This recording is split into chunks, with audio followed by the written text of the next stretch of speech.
दोस्तों, आज की कहानी है पिचासों का घर कहानी। सुनसान सड़क, रात के 11 बजे, ठंडी हवाएं और जंगल से जानवरों की आती आवाजें। ऐसे में वह एक आलीशान बंगले के सामने रौनक, राहुल, सृष्टि और दिव्या खड़े हुए थे। तभी उस घर से मोहित और अनीता बाहर आए। मोहित, आप लोग कौन? रौनक, ओ सर, हम लोग नोएडा जा रहे थे और रास्ते में हम लोग की गाड़ी खराब हो गई।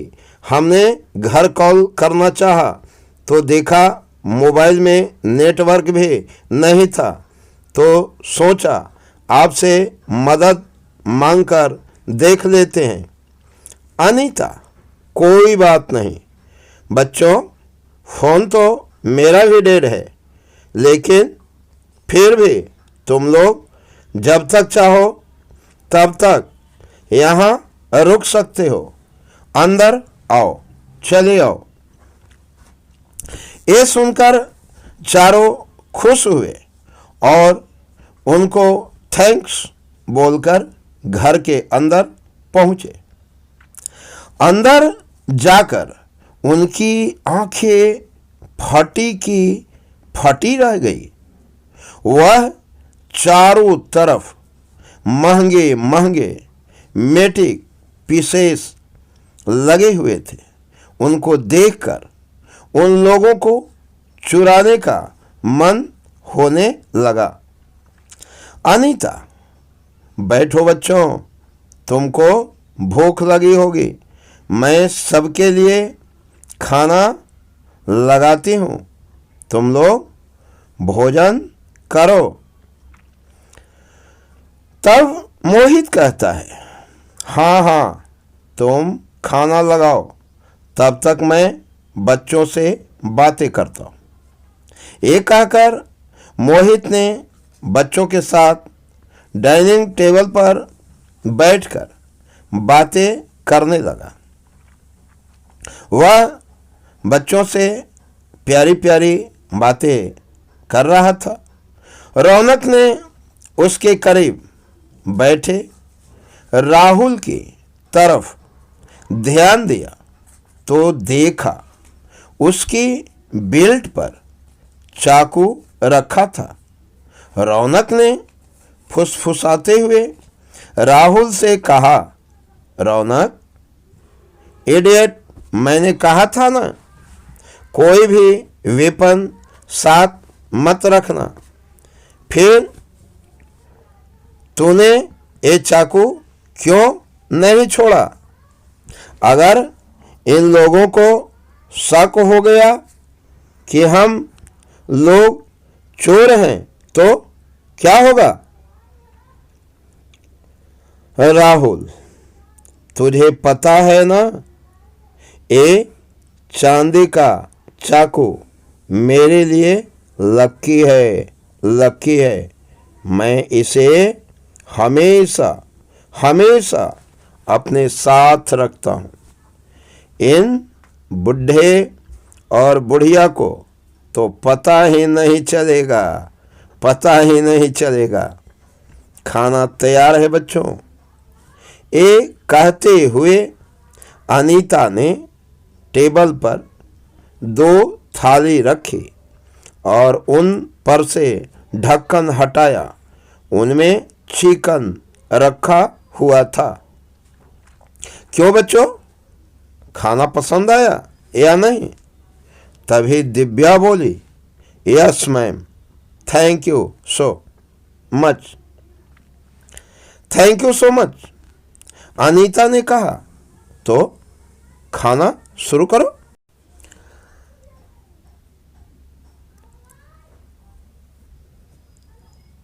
ये कहकर वो रहस्यमय तरीके से मुस्कुराई और बोली, इसको खाने से तुम्हारा खून और गर्म और मीठा हो जाएगा। मोहित, बच्चों, हमारा घर बहुत बड़ा है और इतने दिनों बाद यहाँ कोई मेहमान आया है, इसलिए हम चाहते हैं कि सारे कमरे भर जाए। तो जो कमरा जिसको पसंद आए आराम से अलग अलग कमरे में ठहर जाओ। जिसकी जहाँ इच्छा हो वहीं पर रुको। ये सुनकर चारों के चारों खुश हुए और उनको अलग अलग कमरे दे दिए गए। मैसेज मिलते ही सब 1 घंटे का इंतजार करने लगे। ठीक 1 घंटे बाद रौनक अपने कमरे से निकलकर मोहित और अनीता के कमरे की तरफ गया। हल्के से दरवाजा खोलकर अंदर देखा तो बेड पर मोहित अकेला सो रहा था। अब रौनक कहता है, ये तो और अच्छा हुआ कि ये दोनों अलग अलग सो रहे हैं। ये कहकर वो दबे पांव कमरे के अंदर दाखिल हुआ और चुपचाप अलमारी की तरफ जाकर उसे खोलने लगा। वो अलमारी खुल गई, खुल ही नहीं रहा था। उसे लगा कि वह लॉक है। फिर उसने देखा कि मोहित के तकिए के पास एक चाबी रखी हुई है। उसे लगा कि वह चाबी उस अलमारी की है।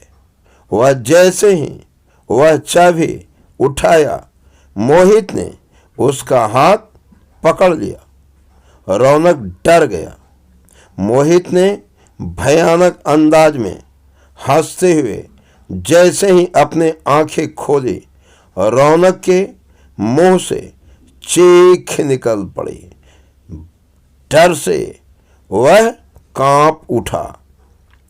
मोहित की आंखें रंग बदलकर लाल हो चुकी थी और उसके 2 दांत भी बड़े हो गए थे। मोहित उठा और रौनक चिल्लाकर उससे दूर हो गया। अब मोहित हंसते हुए बोला, क्या हुआ मोहित, चोरी का इरादा कैंसिल कर दिया क्या? अब तुम्हारे चोरी करने के जो विचार थे वो बदल गए क्या? रौनक चिल्लाया और दरवाजे की तरफ भागा, लेकिन वो दरवाजे की तरफ पहुंचता इससे पहले ही मोहित ने पीछे से उसे पकड़ लिया और भयानक अंदाज में हंसा। उसकी हंसी में भय था और बोला, आज इतने दिन बाद ताजा खून पीने को मिलेगा। इतना कहते ही मोहित अपने तेज दांत रौनक के गर्दन पर लगाकर उसका खून चूसने लगा। कुछ ही मिनटों में उसने रौनक का सारा खून चूस लिया और कुछ देर तक छटपटाने के बाद रौनक ने दम तोड़ दिया। उसकी मृत्यु हो गई। फिर मोहित ने हंसते हुए बोला, वैम्पायर हाउस में आपका स्वागत है। दिव्या, लगता है रौनक सारा माल लेकर फरार होना चाहता है। 1 घंटा तो हो चुका, अभी देखती हूँ कि वह है कहाँ, वह दिखाई क्यों नहीं पड़ता। एक कहकर वो अपने कमरे से बाहर निकली और बाहर हाल में पहुंची। उसे बड़ा वहां कोई दिखाई नहीं दे रहा था। तभी पीछे से आवाज आई, अनीता, अनीता, यहां क्या कर रही हो? दिव्या, कुछ चाहिए था?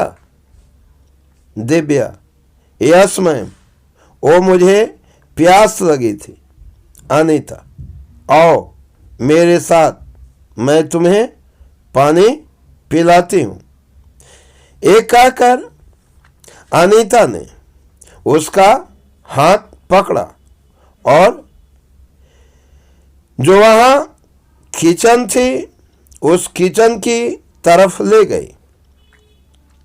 उसने दिव्या का हाथ बहुत जोर से पकड़ा हुआ था और किचन तक पहुंचते हुए वह दर्द करने लगा था। अब दिव्या बोली, मैम, मेरा हाथ छोड़िए, दर्द हो रहा है। ये सुनकर अनीता ने जैसे ही दिव्या से नजरें मिलाई, दिव्या के मुंह से चीख निकल पड़ी। अब अनीता भी पिचास बन चुकी थी और लाल आंखों से भयानक अंदाज से दिव्या की तरफ देख रही थी। उसके दांत भी खूंखार हो चुके थे। दिव्या का हाथ ऊपर उठाया और उसकी कलाई पर अपने दांत गड़ा दिए और खून चूसने लगी। दिव्या जोर से चिल्लाई और खुद को छुड़ाने की कोशिश की, अथक प्रयास की, लेकिन नाकाम रही। वो अधमरी सी हो चुकी थी और अनीता ने उसको जैसे ही छोड़ा वो जमीन पर गिर पड़ी। एक दर्दनाक चीख के साथ दिव्या ने अपना दम तोड़ दिया और फिर अनीता जोर जोर से हंसने लगी। राहुल अभी भी बेखबर अपने कमरे में बैठा हुआ था और वहां पर सृष्टि पहुंची। जब सृष्टि वहां पहुंची तो सृष्टि कहती है, ये दोनों का तो पता ही नहीं चल रहा है कि कहाँ है। 1 घंटे के बाद उठने को बोला था और 1 घंटा से अधिक हो गया, कहीं पर ये लोग दिखाई नहीं पा रहे हैं। क्या बात है?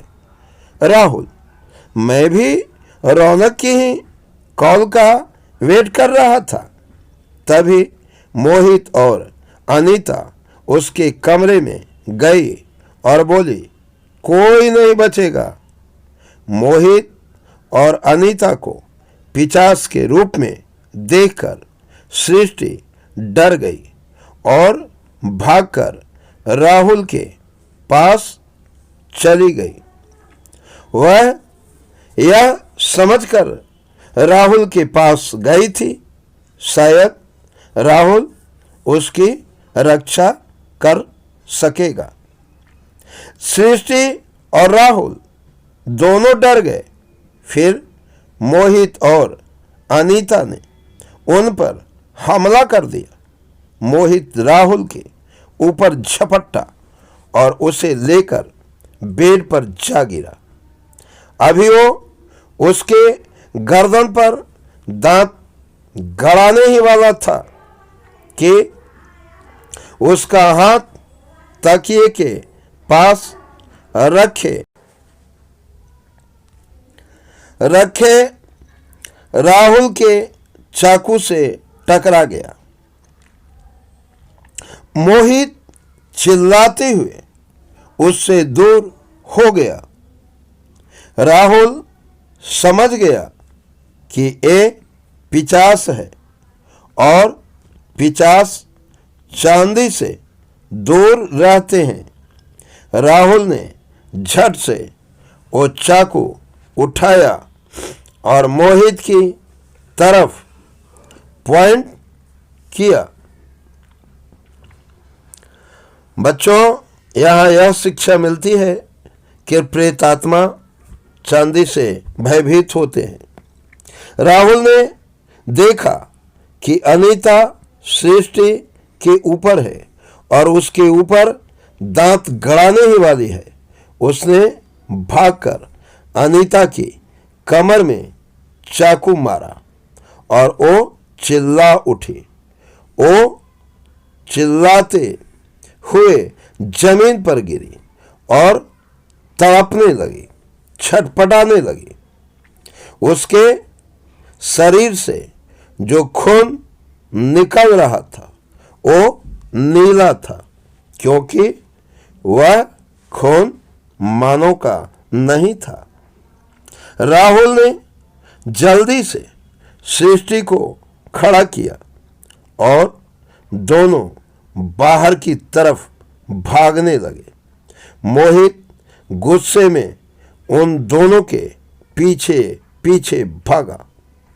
वो लोग जैसे ही मेन रोड तक पहुंचे, मोहित उनके सामने आकर खड़ा हो गया।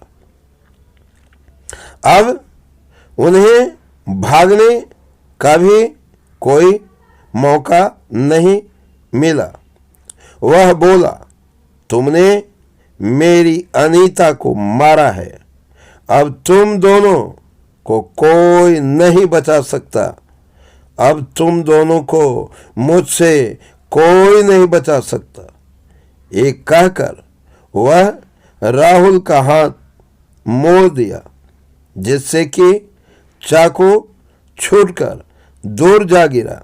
फिर सृष्टि को धक्का देकर वह राहुल पर झपटा। बड़े तेजी से प्रहार करने के लिए वह दौड़ा। उसने राहुल के मुंह पर नाखून मारकर उसको घायल कर दिया था और अब घायल करने के बाद उसके गर्दन पर हमला करने ही वाला था। वह उसे मौत के घाट उतारने ही वाला था। तभी सृष्टि ने जमीन पर गिरा चाकू उठाया और भागकर मोहित की गर्दन पर चला डाला, जोरों से प्रहार कर डाले। मोहित भयानक आवाज में चिल्लाता हुआ वहीं जमीन पर धराशायी हो गया, ढेर हो गया। धीरे धीरे मोहित के शरीर से भी वही नीला नीला जहरीला खून निकला और वो भी कुछ देर के बाद खत्म हो गया। वह समाप्त हो गया। राहुल ने तुरंत ही सृष्टि का हाथ पकड़ा और बोला, चलो यहां से निकलते हैं। और फिर दोनों रात में ही आंखों में डर और दिल में खौफ लिए वहां से दूर, बहुत दूर भाग निकले और फिर दोनों के